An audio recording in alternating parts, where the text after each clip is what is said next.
السلام عليكم. لا تنسوا الإعجاب بالفيديو والاشتراك في القناة تشجيعا لنا لنستمر بنشر المزيد إن شاء الله.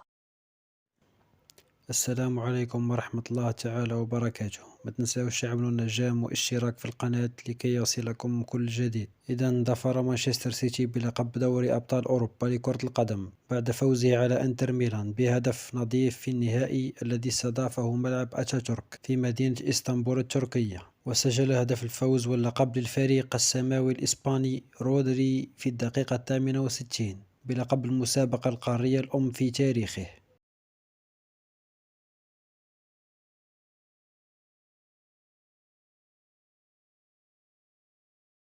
ما تنساوش خوتي تدعمونا بجيم واشتراك لكي يصلكم كل جديد، وشكرا لكم.